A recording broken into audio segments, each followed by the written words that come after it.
Boa noite, pessoal. Esse é o segundo dia da nossa segunda jornada de estudos do Núcleo de Filosofia Cristã, e agora em Tomás de Aquino. Hoje a gente está com duas palestras, né? Acabou que a gente teve um problema no horário, eu acabei colocando o horário errado lá no Simpla, e aí teve uma pequena confusão, mas a gente já vai começar o evento hoje. E hoje nós teremos a exposição com o seguinte tema para iniciar a noite: Tratado da Lei em Tomás de Aquino, uma leitura moral e política, que vai ser ministrada pela professora Camila Exídio. Camila Exídio é licenciada em Filosofia pela Universidade Estadual de Maringá e mestre também em Filosofia pela mesma instituição.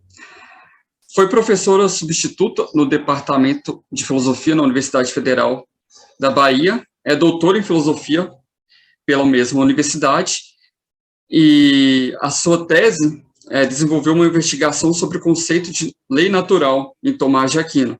Ela também realizou estágio de pesquisa, doutorado de sanduíche, na École Pratique des Hautes Études, se eu tiver falado certo, em Paris, e as suas áreas de atuação e interesse são filosofia medieval, ética, filosofia política e filosofia do direito. Acho que foi uma breve apresentação. Se você quiser falar mais alguma coisa, Camila, mais bem-vinda aí. A palavra já está com você. Obrigada pelo convite. Falou quase certo. École Pratique des Hautes Études. Quase, foi quase. Gente, boa noite a todos e a todas. Tá todo mundo me ouvindo, né? Eu vou achar a minha tela aqui para compartilhar. Porque aquela hora eu tinha achado e agora ela já sumiu. Deixa eu ver. Cadê?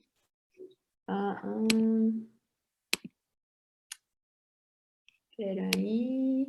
Uai, cadê? Compartilhar tela. Quadro branco? O que é isso, meu Deus? Espera aí, gente, problemas. Desktop, não.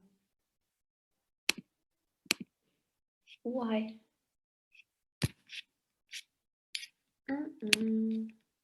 Tô tentando, que sumiu. O que é isso? Se tiver algum problema. Não, já sei, porque tá pedindo uma autorização aqui para eu poder compartilhar a tela e eu não tava vendo. Deixa eu ver se agora aparece. Uai. Não sei, que aquela hora eu compartilhei a tela e apareceu. E agora não tá aparecendo aqui para eu compartilhar. Se quiser enviar... tá. Tá chegando. Foi, né? Pronto. Tá certo. Tá todo mundo vendo? Tá passando certinho, né? Sim. Então, pronto. Bom, gente, mais uma vez, boa noite a todos e a todas. Agradeço aqui o convite. Agradeço a presença de todos e todas. Bom, hoje eu vou falar um pouquinho para vocês sobre o chamado Tratado da Lei no Tomás de Aquino, tá? Como é o nome da minha apresentação. Eu vou fazer uma apresentação introdutória, digamos, em um dos conceitos, para vocês conhecerem o que é de fato o Tratado da Lei, onde que ele está na Suma, enfim, algumas definições também, claro, a gente tem que falar sobre algumas definições do tipo, o que é lei, né, gente? Porque no nosso mundo moderno, contemporâneo, a gente tem uma concepção e uma percepção de lei, né? Mas e no mundo medieval? O que era lei para Tomás de Aquino? Bom, como já foi falado na apresentação, eu trabalhei na minha tese, né, na minha tese de doutorado, eu me ocupei principalmente do conceito de lei natural, porque são 4 tipos de lei no tratado, né? Você tem a lei divina, você tem a lei eterna, você tem a lei natural e você tem a lei humana. Eu me ocupei principalmente na minha tese do conceito de lei natural, tá? Porque eu acho que ele é o mais legal, o mais interessante e que tem um monte de relações, assim. Mas eu vou falar um pouquinho mais depois. Bom, então, como é que está estruturado o tratado? Ele está nas divisões da Suma, ele está na primeira e da segunda. Ele está no meio do Tratado da Virtude, ele está entre, né? Entre o Tratado da Virtude e o Tratado da Justiça. E isso é muito interessante perceber, essa estrutura que o Tomás faz, né? Que é uma estrutura que, enfim, deixa muito claro para os leitores que ele tem uma intenção ali, né? Ele está querendo colocar deixar exposto, né, tudo junto, todas as regras morais, políticas e jurídicas relativas à ação humana, tá? Então, primeiro eu vou falar da virtude, que também é um tipo de regra, mas a virtude é diferente da lei, né? Porque, bom, dentre outras coisas, a lei ela carrega esse aspecto, além de moral, ela carrega um aspecto jurídico. A virtude está mais para uma regra que é apreendida de modo distinto. A lei é uma regra que ela tem que ser promulgada, ela tem que ser pública para ela ser apreendida pelos seres humanos, é diferente. Digamos assim que a virtude está mais para uma coisa interior e a lei está mais para uma coisa exterior, né? Apreendida de modo exterior e a virtude apreendida de modo interior. Depois a gente pode falar um pouquinho mais sobre isso. Bom, e aí o que acontece, né? Continuando. O Tomás faz essa divisão, né, entre Tratado da Virtude, Tratado da Lei e Tratado da Justiça. Então, o Tratado da Virtude vai da questão 49 a 67, o Tratado da Lei da questão 90 a 108, e o Tratado da Justiça, que abarca uma questão sobre o direito, tá? Aí já vai para a segunda da segunda, tá? Da segunda parte, vai da questão 57 a 79, tá?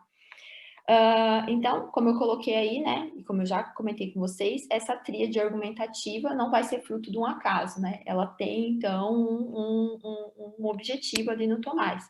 Então, ele vai, né, demonstra com isso que ele está construindo um plano de uma teoria moral e política que não vai considerar só a virtude, mas vai considerar também a lei e o direito. E é interessante que isso vai ser uma coisa que vai distinguir também o Tomás e o Aristóteles, né? Porque o Aristóteles, na Ética Nicômaco, ele apresenta todo um tratado da virtude, que o Tomás vai retomar no tratado da virtude dele. Mas o Aristóteles não vai falar claramente sobre lei e sobre direito. Ele fala alguma coisa, mas muito assim, na política, menciona, mas nada como o Tomás faz. Então, isso dá uma diferença também. Acho importante isso, porque muita gente acha que não dá para falar do Tomás de Aquino sem falar do Aristóteles, né? Porque há uma ligação assim intrínseca entre os dois. Claro que, mesmo o Tratado da Lei, o Aristóteles vai continuar sendo uma autoridade muito forte para o Tomás de Aquino, uma fonte, né, muito forte para o Tomás, mas vão aparecer outros filósofos e outros pensadores aí que vão, digamos que, roubar a cena nessas influências do Tomás de Aquino, essas autoridades, para o Tomás de Aquino construir o chamado Tratado da Lei, tá? E mesmo o Tratado da Virtude, e mesmo o Tratado da Justiça. Bom, e aí, como é que está disposto, então, esse tratado da lei, né? Como eu falei, ele vai da questão 90 a 108. Eu não trabalhei todas as questões na minha tese, tá? Pelo amor de Deus, não dá nem tempo, tá? Não tem nem como, tá?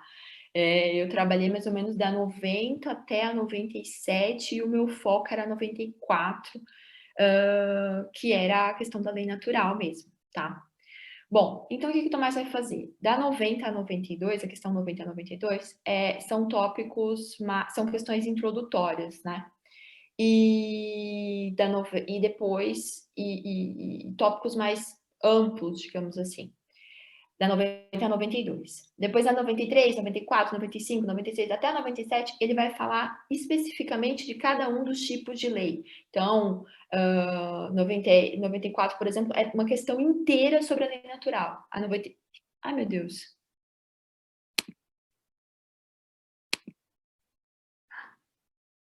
Gente!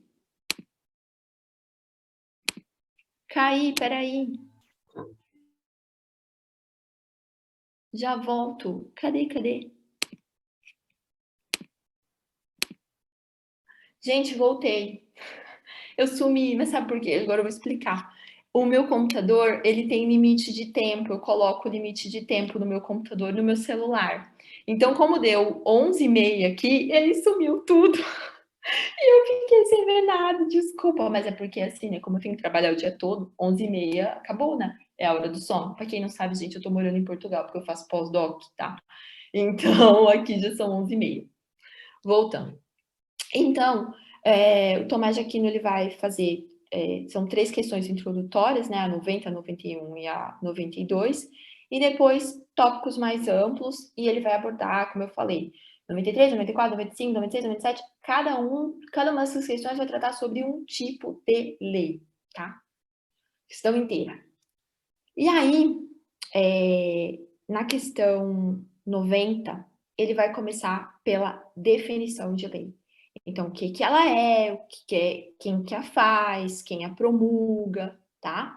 Na questão 91, ele vai falar, cada um dos artigos da questão 91, ele vai se ocupar de um dos tipos de lei, mas não de maneira como ele vai se ocupar nas outras questões. A questão 91 é como se ela fosse realmente uma questão introdutória às questões que vão vir à frente. Então, a questão 91, ele vai falar de cada um dos tipos de lei, que eu falei, né? A divina, a eterna, a natural e a humana, mas de uma maneira muito introdutória, só para o leitor entender mais ou menos o que vai vir nas questões subsequentes, tá? E na questão 92, ele vai falar dos efeitos da lei nos seres humanos, né? Então, o que a lei, depois de falar o que ela é, quem a faz, quem a promulga e tudo mais, depois de falar dos tipos de lei, ele tem que falar dos efeitos, né? Qual que é a finalidade da lei? O que ela quer fazer? Para que ela serve? Né? Além de falar também sobre os atos da lei, né? A lei serve só para ordenar as pessoas a fazer alguma coisa, ou ela serve também para punir as pessoas, se as pessoas cometerem algum crime, por exemplo. Então, é mais ou menos essa a estrutura do Tratado da Lei. Deixa eu abrir aqui o meu... pronto. Cancelar. Pronto. Bom, e agora... Deixa eu passar aqui. Ai, meu Deus, tem tanta coisa aberta aqui. Vamos começar com algumas definições, né? Já que a gente já sabe da estrutura, como é que tá tudo desenhadinho ali. O que é a lei? Né? O que a gente imagina quando a gente fala de lei? Acho que a primeira coisa que a gente pensa quando a gente fala de lei é na Constituição, que é onde estão escritas as leis do nosso país, né? Tá na Constituição. Tomás fala de uma lei humana. Mas e as outras leis? O que elas fazem? Por que elas servem? Né? Bom, no primeiro artigo da questão 90, como eu falei, o Tomás vai definir a lei como aquilo que leva alguém a agir ou afasta alguém de uma certa ação. Então, a lei é aquilo que me leva a agir, mas é aquilo que me proíbe de agir também, tá? Aquilo que nos leva a agir enquanto seres humanos, a agir ou não, né? É a nossa razão, porque a razão é que calcula se a gente deve agir ou não. Por isso, ela é a essência da lei. Nessa função de ordenar, a própria razão se transforma em lei, porque lex, em latim, significa do que deve ser ligado. A razão é, portanto, aquilo que, em conformidade com a nossa vontade, porque a razão também, sozinha, né? Ela não ordena nenhum ato, ela precisa estar em conformidade com a vontade, a gente precisa desejar agir ou desejar não agir. A razão é, portanto, aquilo que, em conformidade com a vontade, vai ligar os seres humanos à ação. Então, a razão humana é a essência da lei. É como se a razão humana se transformasse em lei, entre aspas, tá? Para quê? Para nos levar a agir ou evitar que a gente haja, tá bom? E aí, claro, né, tem todo o cálculo aí da razão com a vontade diante de determinados contextos para dizer se a gente deve agir ou não. Bom, a razão tem então a função de nos ordenar a prática de certos atos, que em última instância vão nos conduzir a quê? Ao nosso fim último. Já dizia o nosso velho conhecido Aristóteles, né? Para que a gente pratica as nossas ações no mundo? Para atingir o nosso fim último, que o Aristóteles vai falar, enfim, definindo aí para o português como a felicidade, né? Depois a gente vai ver que no Tomás de Aquino essa felicidade ela vai ter um duplo caráter. Ela vai ser a felicitas e a beatitude. Então, é isso. Definição de lei. Regra e medida justa, Vocês vão falar assim: "Mas Camila, e se a lei for injusta?". Por exemplo, porque a lei ela tem relação, a lei, pelo menos a lei humana, ela vai ter relação com o governo, né, com o tipo de governo de determinada cidade. Então, se você tem uma democracia, você vai ter leis democráticas, se você tem uma aristocracia, você vai ter leis de acordo com aquele regime. Se você tem uma tirania, você vai ter leis o quê? Você vai ter leis de acordo com aquele governo também. Só que aí o Tomás de Aquino vai dizer: a lei, ela tem que ser justa, ela tem que obedecer critérios de justiça. Por isso que lá na frente, depois do Tratado da Lei, vai ter o Tratado da Justiça, porque o Tomás precisa definir também o que é justiça, né? E então ele vai dizer: quando a lei não é justa, ela não é lei, ela é a corrupção da lei. Então, uma lei injusta não existe, entenderam? Essa nomenclatura lei injusta, ela nem existe, porque aquilo que é uma regra injusta não pode ser dita lei. A lei ela tem que ser justa. Vocês vão dizer, mas Camila, o que é justiça? Olha, justiça é dar, segundo Aristóteles, ou segundo Tomás de Aquino, uma definição também aristotélica, justiça é dar a cada um aquilo. A lei ela tem que ser uma regra justa, tá? Que ordena ou proíbe os atos humanos com vistas a um bem e que é feita e promulgada pela razão daquele que se cuida da comunidade, porque vai depender de qual. Se a gente está falando da comunidade cidade, polis, civitas. Bom, então sabendo que a lei é a regra e medida que vai ordenar ou proibir os atos humanos, no segundo artigo da questão 90, o Tomás de Aquino vai questionar se a lei ela vai ordenar os atos, as ações humanas, a um bem, mas se esse bem é um bem particular ou é um bem comum, tá? Bom, então, a investigação vai se concentrar em explicar se o fim da lei é um bem relativo a cada um ou é um bem compartilhado pelos todos os seres humanos. De antemão, a gente já sabe que a lei nos ordena um fim último, né? Através dos nossos atos. E a questão agora é saber como é que esse bem que parece ser individual, já que cada um de nós temos uma vontade, né? É óbvio que a minha vontade, por exemplo, não é igual a da Brenda, não é igual a de nenhum de vocês aqui, cada um de nós tem uma vontade. Mas como é que a gente vai ter uma lei que vai nos ordenar a um bem comum? Se a gente for pensar na comunidade política, né? Somos todos cidadãos. Como é que a gente vai ter uma lei que vai ordenar todos nós ao mesmo bem? Como é que esse bem passa de individual para um bem comum? Gente, estou bebendo muita água aqui, porque eu acabo de sair do Covid. Acabo de me recuperar do Covid e ainda estou com, sabe, uma coisa aqui na garganta. Bom, se cuidem, viu? Pegar Covid é horrível. Pelo amor de Deus, nunca mais. De antemão, bom, considerando que a lei é algo da razão, e esta é aquilo que caracteriza a natureza humana, o Tomás vai assumir uma postura aristotélica e política. Então, somos os homo politikon, né? Somos todos seres sociais e políticos. Por consequência, o lugar onde a gente vai agir, o lugar da ação humana, é qual? É a polis, é a civitas, é a cidade. Então, é ali que a gente vai agir. É ali que a gente vai alcançar o nosso fim último. É ali que a gente vai alcançar o nosso bem. Então, o ambiente que a lei ordena as ações humanas é a comunidade política, é a civitas. Como a comunidade política, então, vai ser esse lugar onde o homem vai alcançar o seu fim último através das suas ações, e o fim último aqui, o Tomás, como eu expliquei, ele vai dizer que é a felicidade, mas ele vai dividir essa felicidade em felicitas, vou pegar os termos latinos, e beatitude. Por quê? A felicitas é a felicidade imperfeita, é aquela que de fato os seres humanos podem alcançar na cidade se agirem de modo virtuoso e de acordo com a lei, porque não basta agir de acordo com a lei. O interessante é que você também seja um cidadão virtuoso, tá?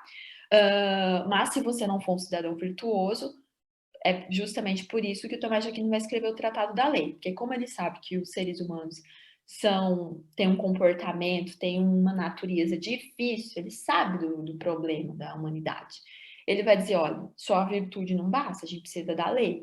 Então, ele vai dizer que a gente tem dois tipos de felicidade, felicidade imperfeita e a felicidade perfeita. Felicidade imperfeita é a felicitas, é aquela que os seres humanos podem alcançar na polis. Os seres humanos podem alcançar na civitas se viverem uma vida de acordo com a lei, tá? De acordo com a lei e a virtude, como eu falei. O melhor dos mundos possíveis é de acordo com a lei e com a virtude. Mas se não der de acordo com a virtude, pelo menos tem a lei para dar uma, né? Olha, tem que agir assim, tá? Não vai desobedecer a lei. Então é essa felicidade, né, que você pode alcançar na comunidade política, na civitas, através das suas ações ordenadas pela lei, tá? A beatitude vai ser uma felicidade, é a salvação, na verdade, né? É claro que, gente, a felicitas e a beatitude, elas estão interligadas. Óbvio que no melhor dos mundos possíveis, se você for um bom cidadão e se você for uma boa pessoa, né? Se você agir de acordo com as leis e você for virtuoso, né? E durante a sua vida, você vai alcançar ali a beatitude. Ou, de repente, se você tiver alguma revelação divina, essas questões. Eu me concentrei mais em trabalhar a felicidade terrena, porque eu acho que ela abarca o maior número de pessoas, digamos assim, né? Porque o Tomás de Aquino não está falando só para os cristãos, ele está falando para todo mundo, né? Nesse tratado da lei. Tanto que depois ele até vai usar uma passagem que ele vai comentar sobre os gentios em relação à lei. Então, a felicidade terrena me parece aquela felicidade que abarca o maior número de pessoas. Bom, então, se a civitas é o lugar das ações humanas, se a cidade é o lugar das ações humanas, se é ali que a lei dá conta de legislar, né, sobre as pessoas, então, como a civitas é uma comunidade de caráter comum, ou seja, onde as pessoas estão juntas, onde as pessoas compartilham coisas, a felicidade, ou o bem que vai ser alcançado ali através das leis, é o bem comum, tá? É o bem que vai ser almejado ali, é o bem comum. E aí, só para dar um exemplo, assim, eu acho que para a gente entender melhor tudo isso que eu falei e trazer um pouco para a discussão do mundo moderno, que eu acho sempre interessante isso, a gente pensar nos problemas que a gente tem hoje, sem cometer anacronismo, mas eu acho que dá. Vejam só, se a gente for pensar que o bem comum é, por exemplo, os bens básicos, né? Vamos supor, saúde, educação, alimentação, moradia, vamos supor que esses são é o bem comum que todos os cidadãos deveriam ter acesso e todos os cidadãos deveriam ter para se sentirem minimamente realizados, né? Para serem felizes, entre aspas. Claro que uma pessoa precisa de muito mais para ser feliz, mas a gente está pensando no básico, porque, né? A gente sabe que hoje em dia nem o básico as pessoas têm. Bom, esse tipo de bem, educação, saúde, alimentação, saneamento básico, eles não estão dados e construídos e ali prontos e acabados para todo mundo. Eles têm que ser, obviamente, construídos não só pelo governo, mas também com a ação dos cidadãos, né? Os cidadãos também colaboram para a construção desses bens, por exemplo, pagando impostos, correto? Então, as leis, se a gente for pensar nessa definição de lei do Tomás de Aquino, as leis, elas seriam regras que orientariam os cidadãos nas suas ações para construírem esse bem comum, né? Para colaborarem, digamos assim, com esse bem comum. Aí você fala assim, mas Camila, e por outro lado? Por outro lado, no sentido, e como é que essas pessoas elas constroem esse bem comum e como é que esse bem comum é dividido para essas pessoas? Aí entra o direito. Aí entra um outro conjunto de regras. Então, você tem um conjunto de regras, né? As leis, que orientam as ações humanas na construção desse bem comum e, claro, na relação de um cidadão com o outro, porque é aquilo, o Tomás de Aquino ele tem consciência que a natureza humana é conflituosa, que as pessoas não têm as mesmas vontades, que as pessoas não estão unidas na comunidade política por um mesmo fim, assim, tipo, ai, vamos aqui fazer. Não, ele sabe dos conflitos, tá? Então, ele tem esse conjunto de regras, as leis, são úteis justamente para manter a unidade da cidade em torno de um mesmo objetivo, que seja a construção de um bem comum, tá? E aí, o outro conjunto de regras que vem para dividir esse bem comum, né, é o direito. Só, mas esse conjunto de regras do direito também não são leis? Também são leis, mas é um conjunto de regra que está dentro da esfera do direito, que tá, é o quê? É a garantia. Como é que a gente vai... As pessoas contribuíram para, através das suas ações, para formar esse bem comum. Agora a gente precisa dividir esse bem comum entre essas pessoas. A gente precisa de um outro conjunto de regras para dar a cada um o que é devido. Estão entendendo? Então, eu acho que esse exemplo cabe bem na função do que é o conjunto de leis, o que é um conjunto de regras para a contribuição desse bem comum e o que é um conjunto de regras na divisão desse bem comum, onde entra o direito, tá? E nessa relação de lei e direito, porque lei e direito estão relacionadas a partir de um mesmo objeto, digamos assim, né? Dentro da comunidade política. Bom, e aí, continuando aqui, no terceiro artigo da questão 90, o Tomás de Aquino vai questionar quem é que constrói a lei. Quem é que faz a lei? Quem é que escreve a lei? Aliás, a lei humana é escrita, as outras leis não estão escritas, tá?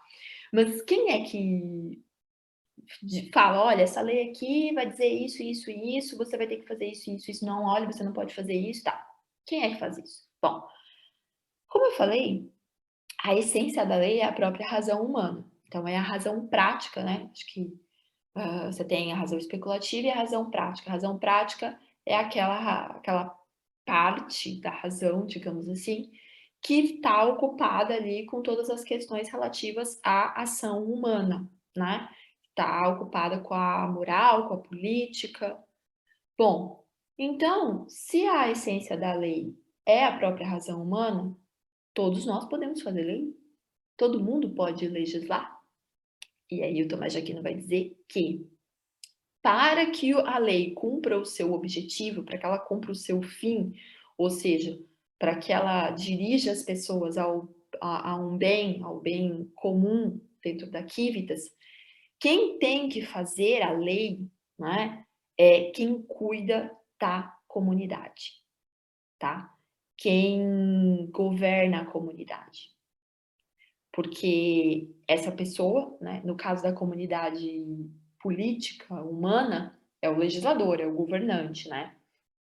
Ele vai, enfim, ele vai saber, né, como é que as pessoas devem ser orientadas para garantir esse bem comum. Aí vocês vão falar, a Camila, mas tem certos governantes, há exemplos aí que a gente tem na prática atual, que não sabe muito bem o que é o bem comum na comunidade política. Pois é, mas é aquilo que eu falei, né? Se você tem um tirano, por exemplo, você não tem um conjunto de leis, você não tem um conjunto de leis, você tem a corrupção da lei, tá? Bom, só que aí tem uma coisa interessante no Tomás de Aquino, quando ele vai falar de quem é que deve fazer a lei. Porque ele vai dizer o seguinte, que na comunidade política vai ser o governante ou os cidadãos que vão fazer a lei. Porque ele está pensando em duas formas de regime político aqui. Ele, bom, está pensando na democracia e está pensando na monarquia. É claro que depois ele vai assumir que a melhor forma de governo vai ser a monarquia, por conta da questão de que o governo do universo, que é o governo mais perfeito, é feito por um só, que é um Deus, né? Então, para ele, né, digamos que a exemplo disso, o melhor governo vai ser a monarquia. Só que ele dá esse, digamos, esse gostinho de que, olha, há a possibilidade dos cidadãos também fazerem a lei. E tem uma outra parte, que agora eu estava até tentando aqui me lembrar, se é no De Regno ou se é no Tratado da Lei, que ele fala que se o governante, no caso, o monarca, o rei, começar a fazer muita coisa errada, fazer muita lei errada, enfim, descumprir ali certas coisas. Porque, inclusive, o governante está sobre as leis que ele faz, tá? Ninguém escapa da lei. Então, você pode pensar assim, o governante não obedece às leis que ele faz. Não, ele tem que obedecer, porque a lei que ele faz é da razão dele, tá? Então, ele está sujeito à lei, né? Ele não é poder absoluto, não, não, não. Ele está sujeito à lei que ele faz. E aí eu não me lembro agora se é no Der Regno ou se é no Tratado da Lei, que o Tomás de Aquino fala, então, que se o governante começar a fazer muita coisa errada, o povo, os cidadãos, né, um poder, digamos que público ali, pode se voltar contra o seu governante, pode tentar, de repente, sei lá, destituí-lo, alguma coisa do tipo, assim. Agora eu não me lembro em que lugar tá, mas eu acho interessante isso, porque é a coisa de não legitimar um poder absoluto no rei, né, no monarca. Ele tá sob a lei que ele faz, e ele não tem, se ele começar a fazer muita coisa errada, o pessoal pode se rebelar aí. Bom, há um direito nos cidadãos de enfim, se voltarem contra o seu governante, caso ele, né, esteja fazendo alguma coisa errada. Eu não me lembro também o nome do direito, tá em latim. Mas enfim, vai sair um artigo meu sobre isso. Que ela escreve o artigo e esquece, sim, gente. Eu sou tipo memória de peixe, acabou. Escreveu, já foi. Bom, então já falamos a definição de lei, já falamos ao que a lei nos dirige, já falamos um pouco da relação entre governante e lei, mas agora a gente precisa falar dos tipos de lei, rapidinho.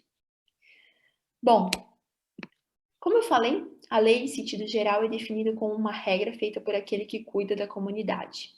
O universo, que é a comunidade perfeita, ele é cuidado, ele é governado pela razão divina. E como esta transcende o tempo, a lei que ali existe é a lei eterna.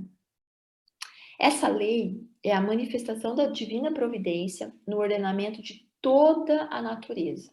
Toda. Então, por isso que a natureza funciona toda ordenada, toda bonitinha como ela está no mundo, porque existe uma lei eterna que cuida disso, tá? Inclusive, lá, quando o Tomás vai falar das 5 vias, acho que tem uma das 5 vias, né, para que demonstra a existência de Deus, uma delas fala sobre essa questão do ordenamento da natureza, né, de que Deus mantém o ordenamento da natureza, assim, que um dos efeitos de Deus no mundo é esse ordenamento da natureza. E esse ordenamento acontece por conta da lei eterna. Bom, só que a lei eterna, gente, ela não recai em nada sobre a natureza de Deus, tá? Ela não é uma lei que ordena qualquer coisa que Deus faça, tem nada a ver. Ela é uma lei do plano externo, ela é uma lei que é eterna, mas que tem uma ligação com o mundo terreno, né? Tem uma ligação com a natureza. Então, ela infringe, ela coordena, ela ordena as coisas da natureza. Tem nada a ver com a natureza de Deus, e sim com a natureza das coisas do mundo que a gente está aqui, o mundo criado, o plano terreno. No que diz respeito ao conhecimento e, consequentemente, à sujeição à lei eterna, a gente tem que saber que as criaturas irracionais, apesar de elas não conhecerem de nenhum modo, né, porque elas são irracionais, elas não conhecem a lei eterna, elas vão estar sob o ordenamento dessa lei em conformidade com uma disposição interior. Então é isso, as criaturas irracionais não conhecem essa lei, mas elas obedecem essa lei, obedecem não racionalmente, né? Elas são conduzidas através de sua própria natureza ao seu fim através dessa lei eterna, tá?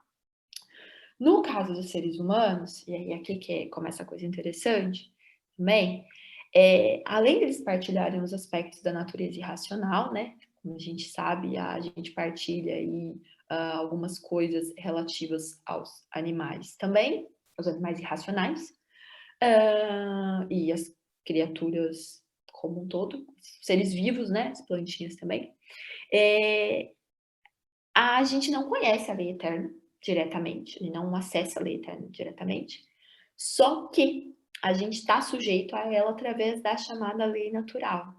Então, os seres humanos, nós todos, não conhecemos a lei eterna, Ah, mas se ela for revelada? Não, não vai ser revelada. Vai ter outra, vai ser, que pode vir a ser revelada, mas a lei eterna não vai ser revelada. A gente conhece a lei eterna através da lei natural, tá? Então, a gente conhece a lei eterna por intermédio da lei natural. E eu já vou explicar o que é a lei natural. Bom, então, lei eterna, tenham em mente que é o quê? É o ordenamento do universo. Ponto final. Seres irracionais não conhecem, seres racionais conhecem através da lei natural. O que é a lei natural? Lei natural não tem nada de lei revelada, tá? Nada, não tem nada disso. A lei natural, o Tomás vai definir ela através de um trecho da Carta aos Romanos. E ele vai falar, 2.14, ele vai falar o seguinte, que mesmo um gentio que não tem leis escritas, vai distinguir naturalmente aquilo que é bom ou mal, vai distinguir as coisas boas das coisas más. Por quê? Porque ele tem uma lei que foi dada à sua natureza. E que lei é essa? É a lei natural. Segundo Tomás de Aquino, todas as criaturas racionais, elas têm essa lei natural que foi infundida na nossa razão desde a criação, tá? Então, desde a criação dos seres humanos, do ser humano, essa lei natural foi infundida na nossa natureza. Aí vocês podem me perguntar assim, mas o que essa lei natural faz? A gente conhece ela? A gente não conhece? Como é que é esse negócio, Camila? É o seguinte, gente. A lei natural, né, a questão dela ela é compartilhada por todos os seres humanos, porque é isso, ela depende da nossa razão, ela foi infundida na nossa razão, só que ela a gente não tem um conhecimento instantâneo dela, tá? Não é tipo, nasci, cheguei a determinada idade, agora eu sei o que é a lei natural, e agora eu vou passar a conduzir todas as minhas ações de acordo com essa lei natural, essa lei da minha natureza. Não, infelizmente não é assim. Há todo um processo, o Tomás de Aquino vai descrever, todo um processo intelectivo pelo qual os seres humanos podem vir a conhecer a lei natural, tá? Então, os seres humanos podem vir a admitir os preceitos da lei natural, né? O primeiro princípio da lei natural é conduzir ao bem e afastar do mal. Só que a gente já sabe que na nossa vida, muitas vezes, a gente faz o contrário, né? A gente age muito mal, a gente é conduzido ao mal e afastado do bem. Então, se todos nós conhecêssemos a lei natural, nós seríamos capazes de nos autolegislar. Ia ser tipo um paraíso, tá entendendo? E isso não acontece, né? A natureza humana é falha, a natureza humana não consegue conceber todo esse princípio da lei natural e obedecer esse princípio da lei natural. Ela está presente no nosso intelecto, porque ela foi infundida em nós. Ela independe da nossa cultura, das formas de governo, ela independe de qualquer coisa. Ela é aquilo que todos os seres humanos compartilham. Ela é aquilo que é comum na nossa natureza. Só que o problema é, nem todo mundo consegue, segundo Tomás de Aquino, isso já está muito claro, reconhecê-la, porque é um processo intelectivo que exige um certo esforço aí.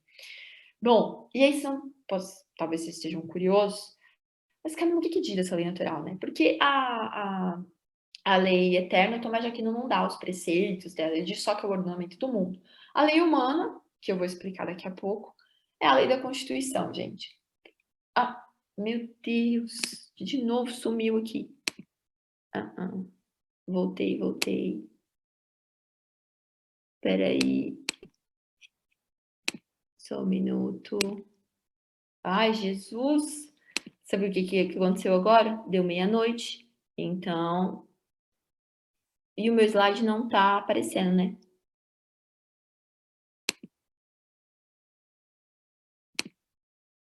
Aqui. Voltou? Voltou o slide? Ah, beleza. Continuando, que eu já tô terminando. Bom, então, gente, a lei natural, que eu tava dizendo, da lei humana. A lei humana é a lei escrita, é a lei da Constituição, é aquilo que a gente tem na Constituição brasileira, é o que o pessoal que tem na Constituição em Portugal, é aquilo que a lei humana é feita pelo governante, tá? Ela vai levar em consideração, então, o regime político, mas ela vai ter que levar em consideração também os preceitos da lei natural, tá? Por isso que o governante, pelo menos, se ninguém conhece a lei natural, pelo menos o governante, ele vai ter que conhecer alguns preceitos da lei natural. Ele vai ter que conhecer algumas coisas da lei natural, porque senão as leis elas vão ser injustas. E aí vocês vão perguntar, mas que preceitos são esses? Bom, o Tomás de Aquino nomeia basicamente 3. O primeiro preceito da lei natural é preservar a vida, né? Então, todos os seres humanos desejam preservar a sua vida, ou pelo menos eles teriam que preservar a sua vida, né? Esse é um preceito da lei natural. Segundo preceito é a lei natural conduziria a união entre o macho e a fêmea, por conta da procriação. Então, é a preservação da família. Então, a preservação da vida, da família, né? E educação dos filhos também, então, mas aqui no meio, segundo preceito, então, como a união do macho e a fêmea para reprodução e a educação dessa prole, né? Então, vida, conservação da espécie, digamos assim, né? Então, conservação da própria vida, conservação da própria espécie, e esses são 2 preceitos que a gente compartilha com os animais irracionais, porque eles também querem preservar a sua vida, não de modo racional, né? Mas eles também querem preservar a sua vida e preservar a sua prole. E o terceiro, que é um preceito exclusivo dos seres humanos, é a vida na comunidade política. Então, é pela lei natural que a gente é conduzido a viver na comunidade política. Só que vocês podem pensar assim, mas então todo mundo conhece a lei natural. Não, muita gente não concorda, não quer viver na comunidade política. Às vezes vive na comunidade política porque é forçado em viver na comunidade política. Então, por isso que eu digo que nem todo mundo, e o Tomás de Aquino deixa isso muito claro, nem todo mundo reconhece esses preceitos. Então, às vezes a gente pode até agir assim por um certo instinto ou por uma vontade, mas não sabe. Mas são esses preceitos da lei natural agindo na nossa natureza, né? Muitas pessoas podem não ter conhecimento, digamos, claro e perfeito de que isso é a lei natural, mas isso é a lei natural agindo na sua natureza. Só que é isso, tem pessoas que não reconhecem, então, por exemplo, não desejam preservar a sua vida, enfim, aí tem uma série de questões aí que infringem esses preceitos da lei natural, tá? Então, por isso que eu disse que a lei humana, ela tem que respeitar os preceitos da lei natural. Porque imagina fazer uma lei humana que não preserve a vida dos cidadãos. Aí você vai dizer, bom, então, de acordo com a lei natural, a pena de morte enfim, não é contrária, né? Sim, é contrário. E aí tem como eu falei, tem uma série de outros tipos de questões que infringem, né, na nossa era moderna, que vão infringir esses preceitos da lei natural, a gente sabe disso. Mas a ideia do Tomás de Aquino é que a lei humana é uma lei humana justa, ela preserve esses preceitos da lei natural. E justamente quando o Tomás vai falar da relação entre lei natural e lei humana, ele vai dizer que a lei humana, ela deriva da lei natural, é essa a palavra que ele usa. Ela tem que derivar. Então, assim, como os seres humanos, eles não conseguem conhecer esses preceitos da lei natural e se autolegislar, há necessidade do governante fazer as leis humanas, né? Porque se todo mundo na comunidade política conservasse a sua vida, conservasse a sua prole, né, agisse ali bem, bonitinho, conservasse a paz e a unidade da comunidade política, para que a gente precisaria de lei? Não é mesmo? Só que a gente precisa. Então, é por isso que você tem a lei humana, tá? Então, a lei humana, ela vem, digamos assim, que para... Ela é como se ela fosse pelo menos ela deveria ser uma espécie de extensão desses preceitos da lei natural, né? Como a gente tem diversas comunidades humanas, diversos tipos de polis e diversos tipos de arranjos aí, você precisa da lei humana porque é aquilo que está de acordo com cada costume, está de acordo com cada cultura, está de acordo com cada regime político. O problema é que a lei humana não poderia, segundo Tomás de Aquino, contradizer esses preceitos básicos da lei natural, tá? Passando, depois a gente pode conversar um pouco mais se tiver questões. Lei divina. acho que a primeira coisa que as pessoas pensam é: "Mas já não falou de lei eterna? Vai falar de lei divina agora? O que é isso? Que história é essa?". Sim, a lei eterna é diferente da lei divina, e já explico por quê. A lei divina, ela vai se configurar no Tomás de Aquino como uma lei positiva, como é a lei humana, porque ela é a expressão do governo de Deus, mas é uma expressão que fica na esfera do sobrenatural, tá? Já que na esfera do mundo natural, no mundo terreno, vão atuar a lei eterna, a lei natural e, claro, a lei humana. Em vista disso, desenha-se a diferença entre a lei divina e a lei eterna. A primeira, ou seja, a lei divina, é uma lei que transcende as capacidades inteligíveis da natureza humana, atuando apenas como uma lei revelada. Então, é essa que pode ser revelada, tá? Então, ela está fora de qualquer plano, né? A lei eterna, como eu falei, ela atua no mundo. A lei divina, ela está fora, tá? Ela é uma lei que está lá no governo de Deus e só pode ser conhecida pelos seres humanos se for revelada, tá? Pela intervenção, então, direta de Deus nas criaturas. Bom, e a segunda diferença entre ela e a lei eterna, entre a lei divina e a lei eterna, é que a divina providência, né, ela se manifesta na natureza humana por meio da lei natural, né? E, como eu falei, a lei divina só por revelação, tá? Deixa eu ver aqui. Não, acho que é isso. Então, essa é a diferença básica entre lei natural e lei divina. Lei divina, esquece, só se você for escolhido de Deus, tá? Basicamente é isso.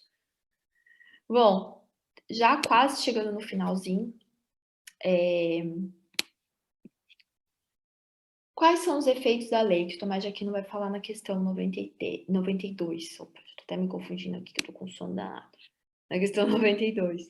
Bom, independente de se tratar de um legislador humano ou divino, o objetivo da lei, né, o que a lei quer causar nos seres humanos, né, é tornar o homem bom, né, é tornar o homem um bom cidadão também. Você vê que o Tomás de Aquino, ele passa dessa esfera, né, do homem bom para o bom cidadão quase de maneira instantânea, assim, ele faz isso na Suma, tá? Ele diz, olha, compete à lei tornar o homem bom, tá? Porque é uma mesma natureza. Se você torna o homem bom, você consequentemente vai tornar ele um bom cidadão. A gente está falando de um mesmo ser humano, de uma mesma natureza humana, tá? Que é uma natureza humana política e social. Então, se você tem um homem bom a partir, por exemplo, da lei natural, obviamente você vai ter um bom cidadão obedecendo a lei humana, né? Bom, como eu já falei, o ambiente da lei, então, é a comunidade política e, pelo menos da lei humana, né, da lei natural e da lei humana, e o lugar da lei eterna, né, é o universo.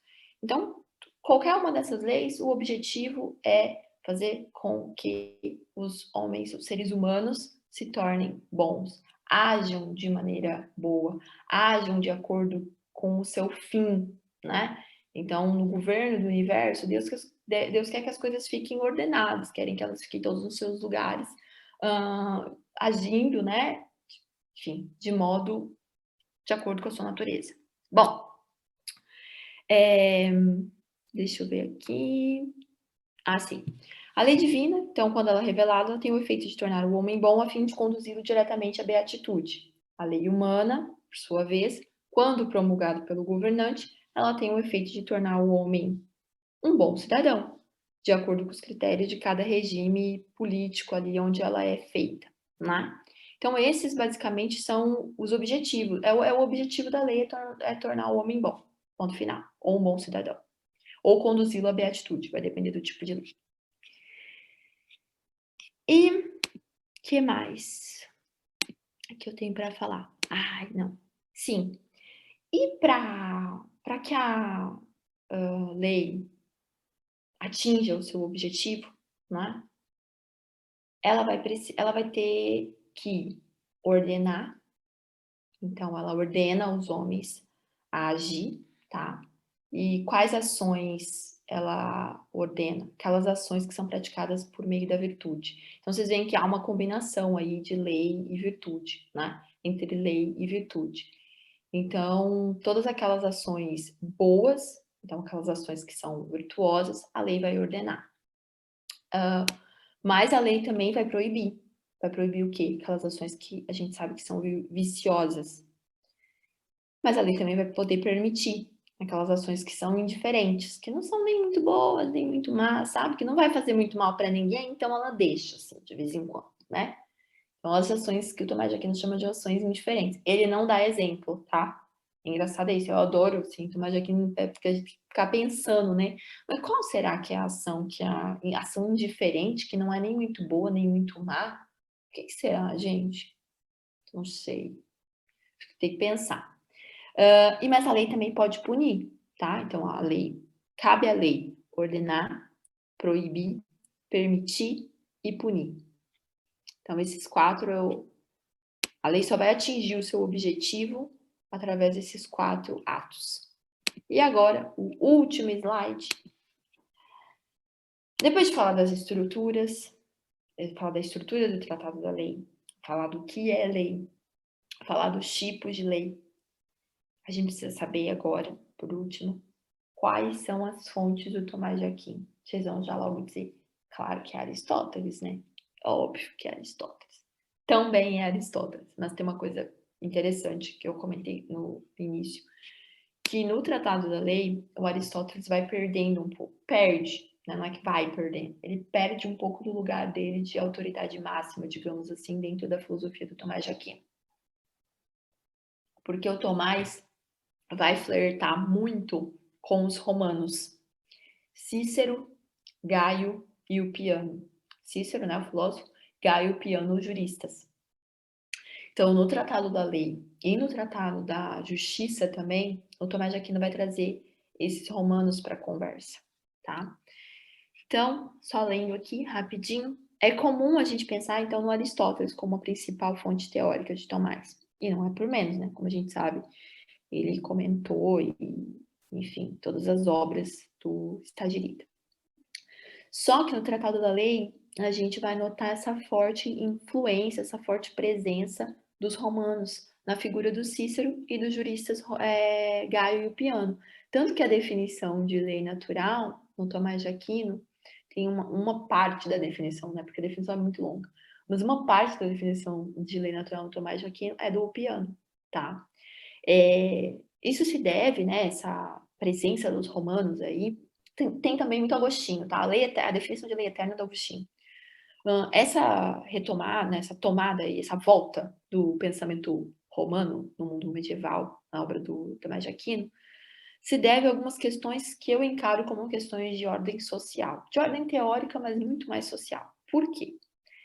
Apesar do Aristóteles ter deixado para o medievo a sua ética e a sua política, então ele deixou uma teoria das virtudes e ele deixou uma teoria das formas de governo, os romanos deixaram o Corpus Iuris Civilis, que é um compilado de leis que foi feito a mando do imperador Justiniano. Então, no Corpus Iuris Civilis, que o Tomás de Aquino teve contato, né, muito também através dos glosadores ali da Idade Média, ali tem toda a definição de lei, de direito, de os tipos de lei, tudo, tudo, tudo, tudo, tudo, tudo. Muitas vezes você tem que ficar olhando o texto de Tomás, porque muitas vezes ele cita, tá? Ele cita Gaio, Piano, Cícero. Só que outras vezes ele não cita. Ele acha que o leitor vai adivinhar. Daí você tem que já ter lido um monte de coisa de Cícero, um monte de coisa de Gaio, de Piano, para perceber que o Tomás de Aquino tá pegando, tá ali pensando nesses autores, né? Pesquisa, né, gente? É uma construção de uma coxa de retalho. Tem que adivinhar o que o autor falou, né? Se a gente fizer isso hoje em dia, usar uma fonte e não citar, vocês sabem o que acontece. Bom, mas vamos lá. Não tô acusando Tomás de nada, não. Deus abençoe.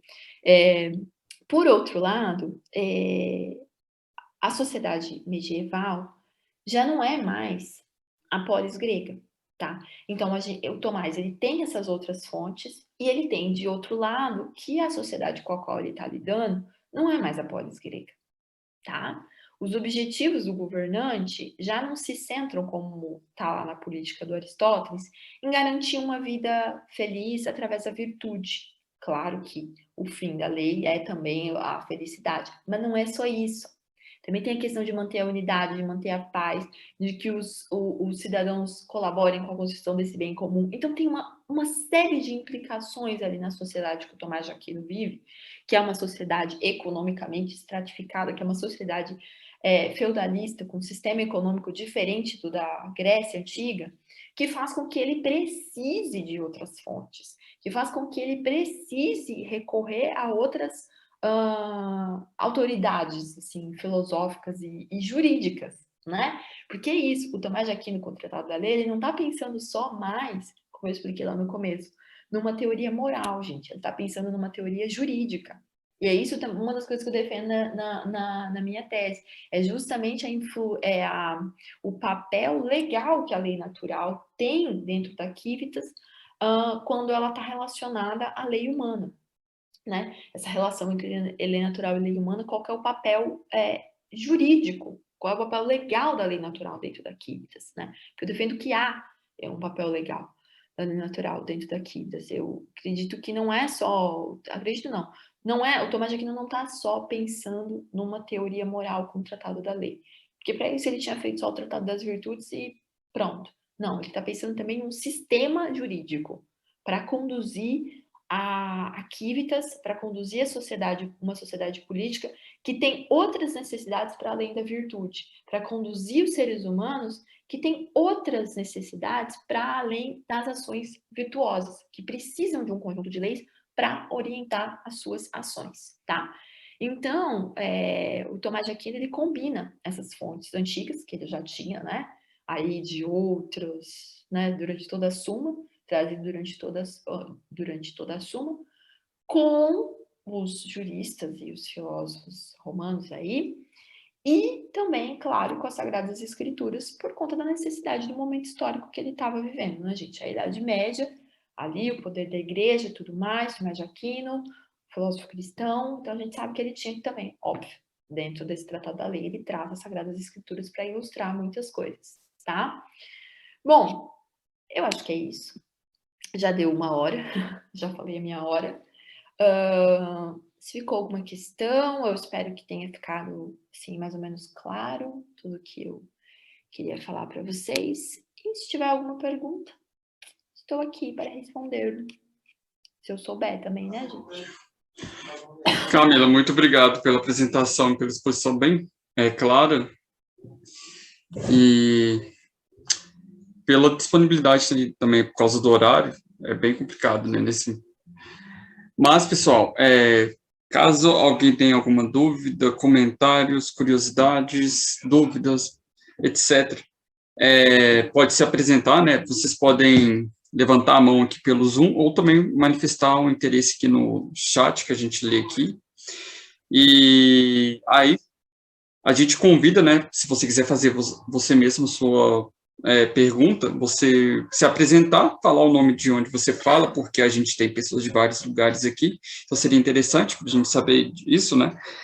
E se for possível, ligar a câmera, se for possível, né, gente? Mas para a gente também te conhecer. Então, está aberto aí o momento de perguntas e respostas e comentários. Eu já vi aqui no chat que alguém perguntou, 2 pessoas perguntaram se eu podia disponibilizar os meus slides e o meu texto. Eu posso disponibilizar depois, assim, mandar se alguém quiser. O texto, gente, é uma coisa que eu escrevi muito rápida, assim, tá?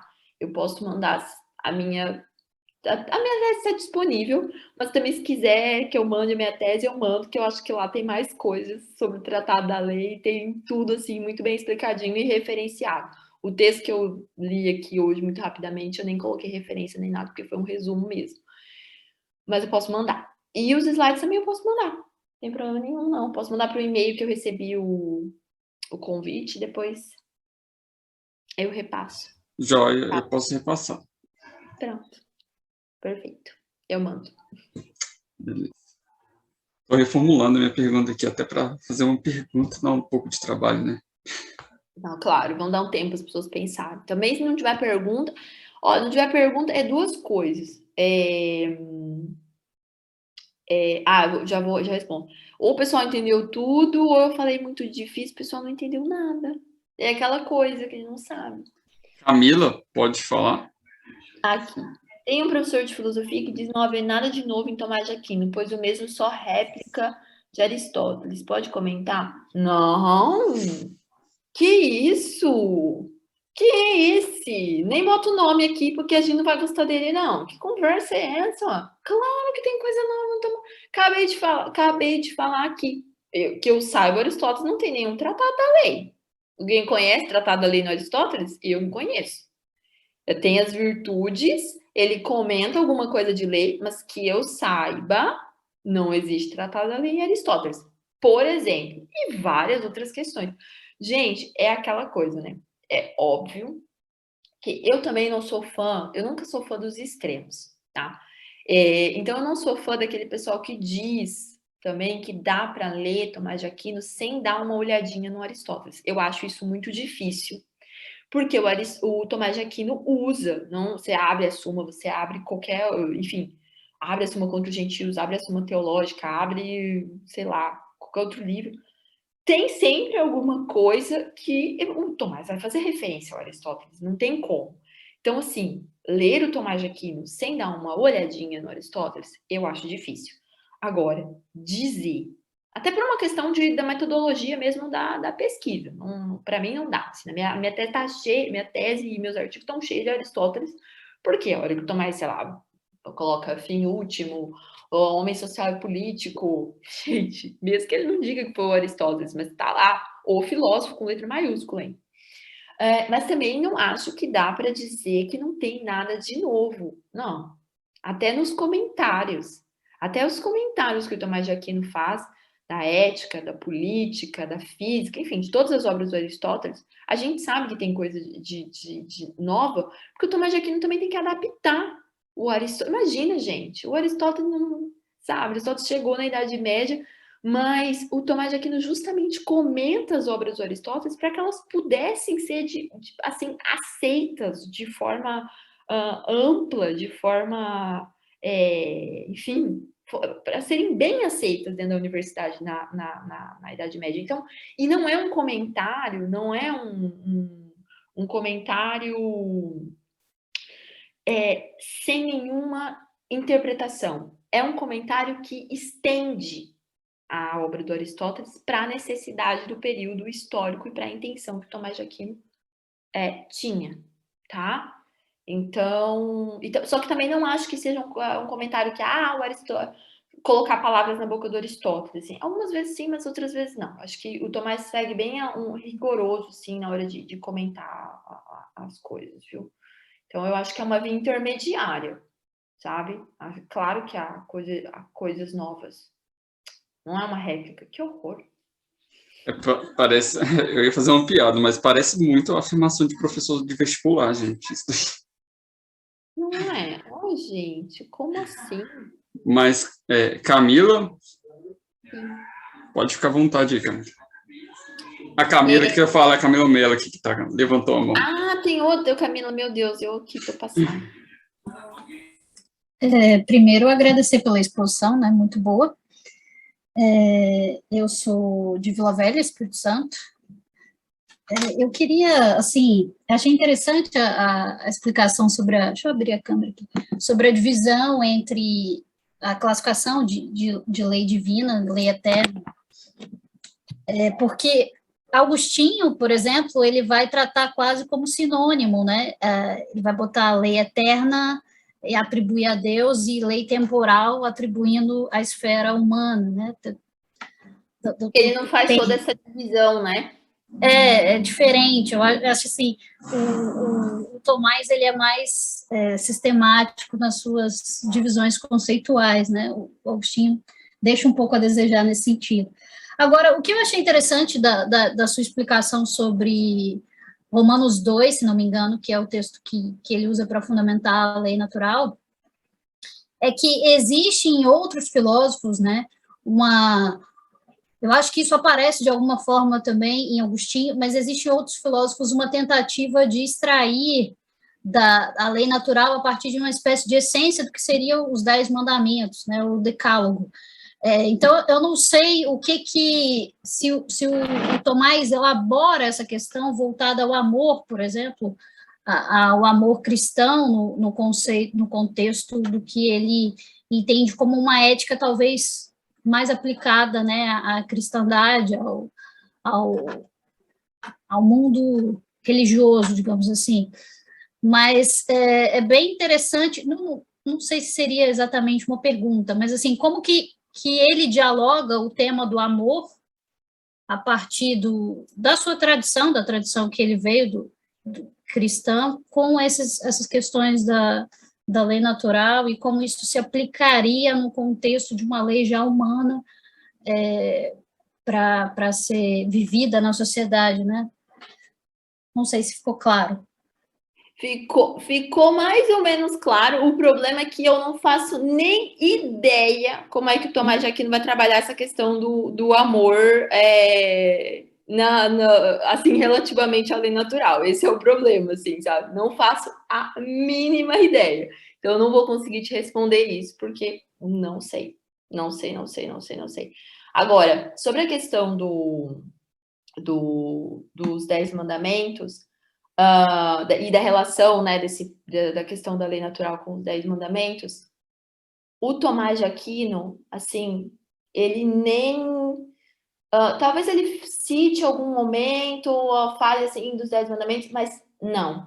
Porque ele está querendo colocar, assim, eu acho que eu também gosto de dizer isso, ele está querendo colocar que essa lei natural é independente, entende? De qualquer, porque os 10 mandamentos, as pessoas só vão reconhecer os 10 mandamentos se elas forem cristãs, né? Uma pessoa, um herege, não vai reconhecer os 10 mandamentos. Então, a ideia do Tomás de Aquino é, de fato, por isso que ele usa, né? Os gentios, mesmo eles não tendo uma lei escrita, mesmo eles não crendo, eles têm uma lei, né? Que é essa lei natural, que é independente, né? Porque é uma lei que é infundida, como eu falei, na natureza humana desde a criação, né? Então, ela independe dessa questão da fé, da crença, né? Eu acho que é isso. Ele estava querendo... imagino que ele estava querendo abarcar o maior número, como eu falei, de seres humanos. Olha, ela é comum a todos os seres humanos, independente das suas crenças, né? Fazer uma proposição mais universal possível, né? Que não Sim, fosse excluída. o mais universal possível, porque senão é isso. Senão você começa quanto mais você vai, enfim, particularizando, a lei humana, por exemplo, ela é a mais particular, porque ela depende do governo, aquela coisa toda, né? A lei eterna, você vai ser conhecida através da lei natural. Mas, enfim, a lei natural é aquilo de mais comum e de mais universal que a gente pode ter, né? Por isso que ele nem coloca muitos preceitos na lei natural. Ele só vai dar 3 preceitos, porque ela tem que ser aquilo que não... Imagina, se ele desse uma lista maior, né, de repente ele poderia já começar a particularizar e não atender todos os seres humanos. Mas quando você fala de vida, de conservação da prole e de comunidade política, você está atendendo o universal, você está atendendo todo mundo, né? E uma coisa que é diferente agora eu lembrei tem uma parte da minha tese que eu falo um pouquinho do Agostinho, faço uma diferenciação, sabe? Entre o Agostinho e o Tomás, mas assim, muito rápido. O Agostinho, ele tem uma ideia, se eu bem me lembro, de que a lei eterna, ele tem uma citação dele, ela está escrita no coração dos seres humanos, uma coisa desse tipo, né? E o Tomás já vem falando de razão. É razão, é uma coisa, é intelecto, é epistemologia, sabe? Então, até por conta da coisa do coração, vai para uma coisa mais, digo romântica, mas vai para uma coisa mais cristã mesmo. Acho que o Agostinho está mais pensando nisso, né? E o Tomás de Aquino, não é que não está pensando, claro, está pensando, mas é essa coisa de, não, É uma lei que está na razão humana, que depende da razão humana para ser conhecida, que pode vir a ser conhecida através de um exercício da razão, mas é isso. E desculpa não saber nada sobre o amor no Tomás de Aquino. Não, que isso, excelente resposta. Desculpa, você falou do Agostinho, acho que em Agostinho tem a ver mais com a questão afetiva, né? Até a Sim. teoria dos afetos dele tem uma certa influência de Platão, mas é interessante que a proposta do Tomás é focar mais no aspecto racional mesmo e trazer uma proposta bem universal nesse sentido para abarcar todo ser humano de qualquer período histórico, enfim. Obrigada. Sim. Nada. Acho que um pouco nessa direção, então teria também uma relação, o conceito de lei natural em Tomás de Aquino com o conceito de frônesis, assim, de Aristóteles, no sentido de uma sabedoria prática, à medida que a lei natural ela é conhecida pela disposição racional e pela questão da racionalidade humana, tem alguma relação? Sim, né? Sim, porque, na verdade, é o seguinte, eu expliquei como é que a lei natural ela pode ser conhecida, né? Mas, assim, muito rapidamente, o Tomás de Aquino fala do processo de conhecimento da lei natural, ele se dá através do nosso intelecto, mas de uma coisa chamada sindérese. Não sei se todo mundo conhece esse conceito, ou se esse conceito é estranho para as pessoas, mas há uma espécie de, eu vou chamar de caixinha que fica no nosso intelecto, que guarda o primeiro princípio da lei natural, tá? E essa caixinha que fica no intelecto, tô falando de caixinha para a gente materializar as partes, porque senão a gente não, né, sindérese, que corresponde a sindérese no intelecto. Então, essa coisinha chamada, essa caixinha chamada sindérese, né, que na verdade é um hábitus do intelecto, ela guarda o primeiro princípio da lei natural, que é fazer o bem e se afastar do mal. A partir desse primeiro princípio, né, se o ser humano consegue acessar esse primeiro princípio, que é fazer o bem e se afastar do mal, entra em cena a razão prática, tá? Que, né, a gente não tem duas razões, é só uma parte é especulativa, outra parte é prática. É uma mesma razão. Entra em cena a razão prática. E essa razão prática, ela vai, digamos que, derivar desse primeiro princípio os preceitos. Só que isso tá tudo ali, é tudo uma operação intelectiva, tá entendendo? Então, ela vai derivar desse primeiro princípio, que você tem que conservar a sua vida, que você tem que conservar a sua prole, que você tem que viver na comunidade política. E aí, a partir da razão prática, vai entrar em cena também a vontade. Porque eu sei que eu preciso conservar a minha vida, tá aqui no meu intelecto, só que eu preciso colocar isso em prática, nas minhas ações. E aí entra a questão da vontade. Eu quero agir deste modo, sabe? Então, mais ou menos, é esse o caminho aí do conhecimento da lei natural, né? Eu não me lembro do Tomás de Aquino falar do conceito de frônesis ali nessa parte da Suma, mas também eu posso estar meio esquecida. Mas basicamente é esse o modo pelo qual a gente consegue conhecer a lei natural, se a gente vier a conhecê-la, né? Assim, de modo claro. Senão, a gente age de acordo com ela através da lei humana, caso também o legislador faça as leis humanas obedecendo, ou pelo menos não indo contra os preceitos da lei natural. Isso que é o mais importante, é que a lei humana não vá contra os preceitos da lei natural, ou seja, não atente contra a vida das pessoas, não atente contra a família das pessoas, não conserve a comunidade política, né? Porque, óbvio, uma lei humana que destrói a própria comunidade política a qual ela atua, não vai fazer sentido, né? Então, ela está indo contra a lei natural, também não dá. Então, basicamente, é isso, assim. Mas aí até às vezes, mas gente, como é que a gente vai achar um legislador assim tão bom, que faça leis tão boas, que nos conduza ao fim último, que preserve o bem comum? A gente também não sei. Mas é a teoria do Tomás de Aquino fazer o quê? Eu também não sei como é que encontrar esse legislador assim tão bom e maravilhoso. E tem para fazer leis tão maravilhosas assim. E tem uma parte também que eu até esqueci de comentar, que para os seres humanos se sujeitarem à lei, né, eles têm que conhecê-la. Então, no caso da lei natural, para eu agir de acordo com a lei natural, eu tenho que conhecê-la.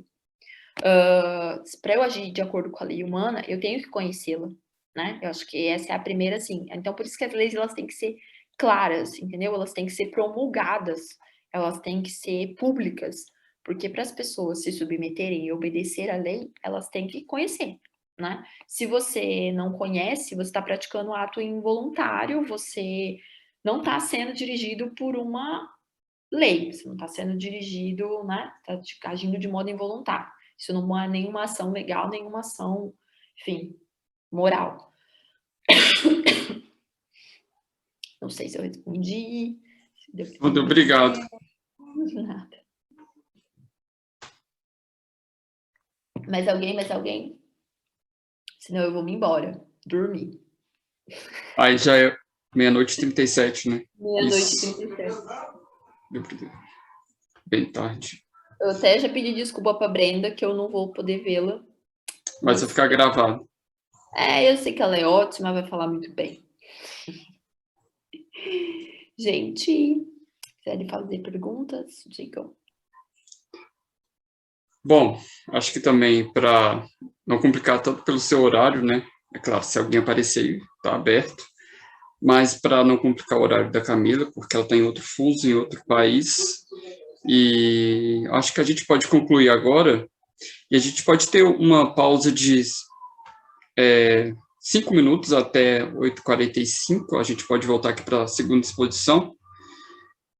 Mas eu agradeço, Camila, pelo tempo, principalmente pelo horário, pela disponibilidade, pelo conteúdo que você apresentou aqui, que foi bastante útil, e eu, pelo menos, aprendi bastante sobre a temática que você trouxe, e agradeço pela vida de você, e também espero que Deus te abençoe na sua estadia em Portugal.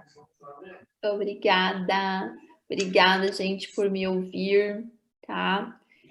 Quero agradecer também Brenda, que intermediou aí esse convite.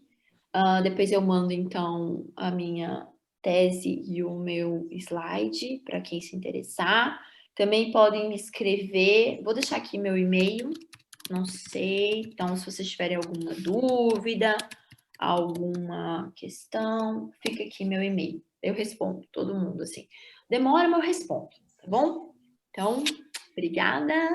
Boa palestra para vocês. Eu vou sair, porque agora eu vou dormir, que amanhã eu tenho um dia cheio de coisas. Tá bom? Obrigada. Até mais, tchau. Então, pessoal, a gente agora tem esse momento de pausa até umas 8h45 e a gente volta nesse horário para a segunda exposição.